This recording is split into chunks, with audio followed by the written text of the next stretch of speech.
दोस्तों आजकल हम कब्ज के लिए तरह तरह के मेडिसिन लेते हैं जिसके कुछ साइड इफ़ेक्ट्स भी है और लंबे समय तक ऐसे मेडिसिन लेते रहने से हमारी बॉडी पे नुकसान भी हो सकता है। तो हमें बिना मेडिसिन ही कॉन्स्टिपेशन को क्योर करने की कोशिश करनी चाहिए। दोस्तों आजकल हम सभी का ज़्यादातर टाइम अगर कहीं पे जाता है तो वो है टॉयलेट, क्योंकि आजकल ना ही किसी के पास खाने का टाइम है और ना ही किसी के पास सोने का टाइम है। ऐसी लाइफस्टाइल के चलते हम सब लोग के पेट बिगड़े हुए हैं और हम सब कॉन्स्टिपेशन या क्रॉनिक कॉन्स्टिपेशन का शिकार हो रहे हैं। कॉन्स्टिपेशन के कारण मेदस्वीता यानी कि फैट बढ़ रहा है, जिसके कारण थायराइड, कोलेस्ट्रॉल और हार्ट से जुड़ी भी कई बीमारियां हो रही है। तो आज हम इस वीडियो में कुछ ऐसी बातें करेंगे जिससे आपका पाचन ठीक होगा, जिसके चलते आपको कॉन्स्टिपेशन बिना मेडिसिन के दूर हो सकता है। तो आइए कॉन्स्टिपेशन रिलीफ डाइट के बारे में कुछ जानते हैं।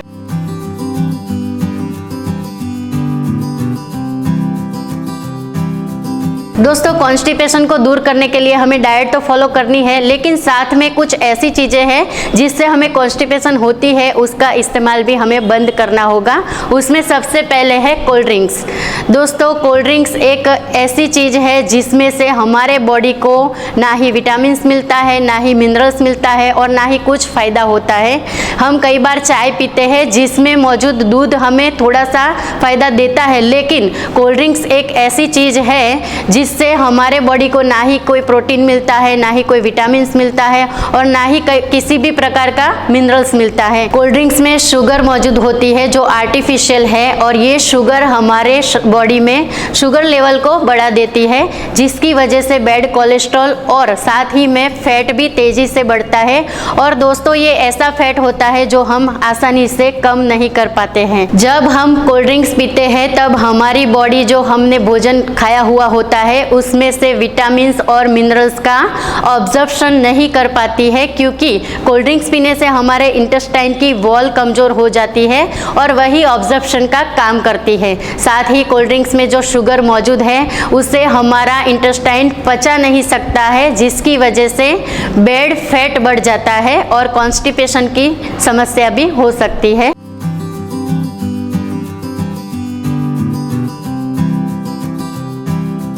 दोस्तों आजकल हम डेली रूटीन में ब्रेड, बर्गर और पिज़्ज़ा का ज़्यादा सेवन करते हैं और साथ ही में पाव से बनने वाली कई चीज़ों का भी सेवन करते हैं जो चीज़ें ना पचने वाले मैदे में से बनी है। दोस्तों मैदा बनाने का जो प्रोसेस है उसमें आटे का सारा प्रोटीन नष्ट हो जाता है, जिसकी वजह से वो एसिडिक बन जाता है और साथ ही में मैदे को बनाने के प्रोसेस में फाइबर भी पूरा नष्ट हो जाता है, जो हमारी बॉडी को चलाने के लिए बेहद ज़रूरी होता है। इसीलिए कई बार लोगों को मैदा खाने के बाद पेट से जुड़ी समस्या जैसे कि कब्ज, अपच, दस्त जैसी तकलीफें भी हो सकती है। पिज़्ज़ा।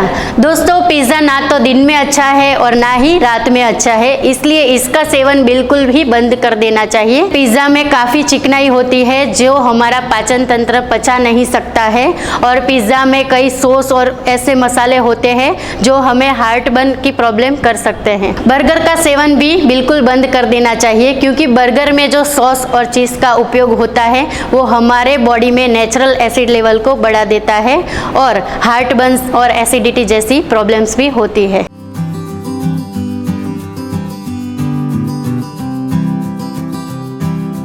Packaging food.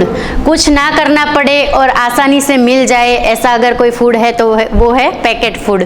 दोस्तों आजकल हम हमारी क्रेविंग को कम करने के लिए या हमारे बच्चों को शांत करने के लिए बाजार से कई तरह के पैकेट फूड लाते हैं, जैसे कि वेफर, कुरकुरे और अन्य नमकीन, जो देखने में हमें बिल्कुल फ्रेश लगते हैं, लेकिन ये सामान्य लगने वाले पैकेट फूड हमारी बॉडी के लिए काफ़ी खतरनाक होते हैं। पैकेट फूड को जब हम खोलते हैं तो हमें लगता है कि ये अब भी बनाया हुआ है और हमारे पास आया है, लेकिन इसको कई दिनों पहले तैयार करके बंद किया जाता है। पैकेट फूड में अधिक मात्रा में फैट और सोडियम होता है जो हमारी बॉडी के लिए बिल्कुल भी अच्छा नहीं होता है। पैकेट फूड को रेडी करने के लिए उसमें कई तरह के आर्टिफिशियल कलर, शुगर और लंबे समय तक बैक्टीरिया की ग्रोथ ना हो, इसके लिए पैकेट फूड में कई तरह के प्रिजर्वेटिव मिलाए जाते हैं और उसमें से जो फाइबर होता है उसको नष्ट किया जाता है, जिसकी वजह से वो पैकेट फूड हमारे लिए खाने लायक नहीं रहते हैं और उसके कारण हमारी बॉडी में कब्ज की समस्या भी हो सकती है।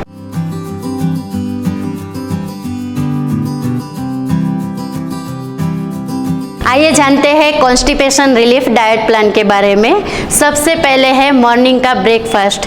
दोस्तों, जिसको कॉन्स्टिपेशन है उसको मॉर्निंग का ब्रेकफास्ट हो सके तो स्किप करना चाहिए, क्योंकि मॉर्निंग में हम ब्रेकफास्ट में ज़्यादातर चाय या कॉफ़ी का सेवन करते हैं, जो कॉन्स्टिपेशन का मुख्य कारण माना जाता है। चाय और कॉफ़ी बॉडी के लिए काफ़ी खतरनाक है, इसीलिए डाइजेशन को इम्प्रूव करने के लिए आपको पूरे दिन में कभी भी चाय और कॉफ़ी का सेवन नहीं करना चाहिए। हो सके तो आपको मॉर्निंग में अफ्रेश या कोई आपके हेल्थ कोच की एडवाइस लेके प्रोटीन शेक लेना चाहिए।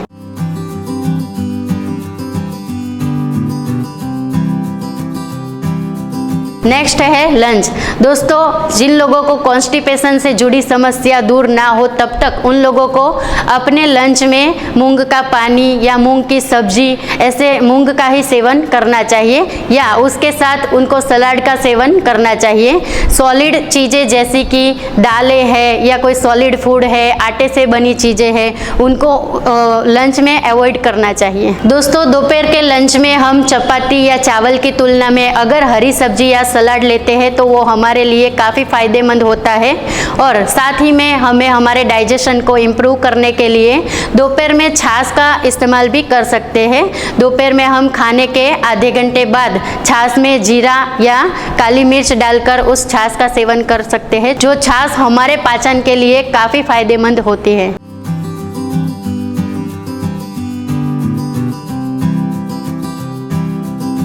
नेक्स्ट है डिनर।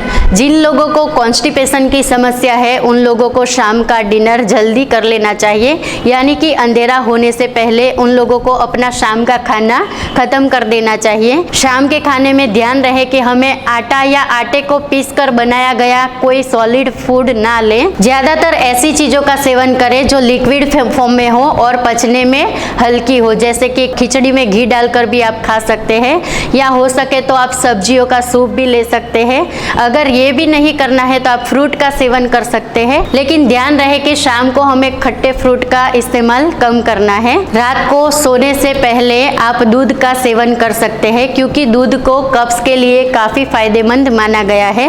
लेकिन दूध का सेवन करते समय आप ध्यान रखें कि आपने अगर कोई खट्टा फ्रूट या खट्टी चीज़ का सेवन किया है या आपने काफ़ी हैवी कुछ खाना खाया है तो दूध का सेवन ना करें। अगर आप चाहें तो डिनर को स्किप करके केवल हल्दी वाले दूध का सेवन कर सकते हैं।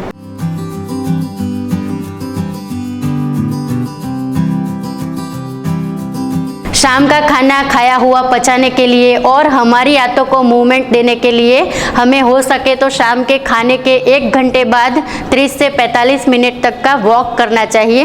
वॉक हमारे कॉन्स्टिपेशन को दूर करने के लिए काफ़ी फायदेमंद माना गया है, लेकिन ध्यान रहे कि हमें खाना खाने के तुरंत बाद कुछ काम या कोई वॉक नहीं करना है। अगर हो सके तो खाना खाने के बाद हमें 15 मिनट लेफ्ट साइड और 10 मिनट राइट साइड लेटकर सोना चाहिए। ध्यान रहे हमें खाना खाने के तुरंत बाद सोना नहीं है, सिर्फ लेटना है। ऐसा करने से जो फूड का डाइजेशन है वो सही तरीके से हो जाएगा और कॉन्स्टिपेशन की समस्या भी नहीं होगी। कई बार क्या होता है कि हम खाना खाने के 1 घंटे बाद वॉक पे जाते हैं, तब हमें कुछ ना कुछ खाने की इच्छा हो जाती है और हम हेल्दी चीज़ें मानकर फ्रूट, नारियल पानी, चना, मुरमुरा या आइसक्रीम जैसी चीज़ें खा लेते हैं। तो ध्यान रहे वॉक करते समय हमें कुछ भी खाना नहीं है। और एक बात का ध्यान रहे कि जब भी हम वॉक पे जाए तब हम जल्दी जल्दी ना चले और वॉक करते समय हमें बातें भी नहीं करनी चाहिए। हमें 40 से 45 मिनट तक नॉर्मल वॉक करना है और उसके बाद घर आकर सो जाना है।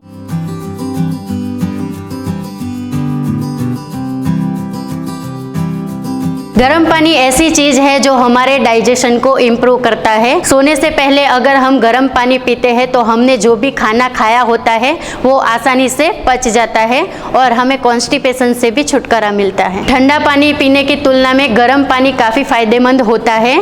खाना खाने के तुरंत बाद जब हम ठंडा पानी पीते हैं तो हमने जो खाना खाया हुआ होता है उसमें जो तेल मौजूद होता है वो हमारी बॉडी में जम जाता है, इसलिए हमें गर्म पानी पीना चाहिए। गर्म पानी पीने से हमारे जो ब्लड वेसल्स होती है वो चौड़ी हो जाती है, जिसकी वजह से ब्लड का फ्लो अच्छे से हो पाता है और हमारे पाचन तंत्र को काफ़ी हेल्प मिलती है, जिसकी वजह से हमारी जो कॉन्स्टिपेशन की समस्या होती है वो दूर होती है।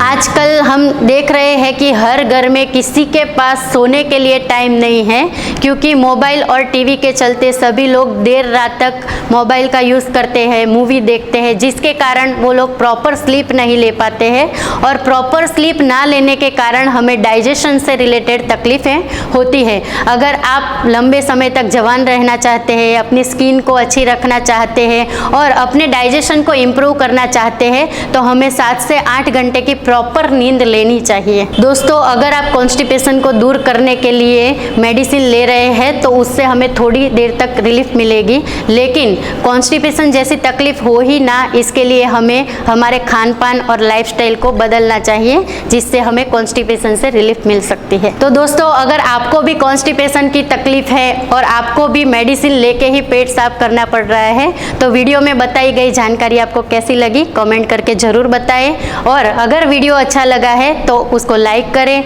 अपने दोस्तों के साथ शेयर करें और हमारे आराध्या हेल्थ सेंटर के साथ जुड़ने के लिए हमारे चैनल को सब्सक्राइब जरूर करें। धन्यवाद।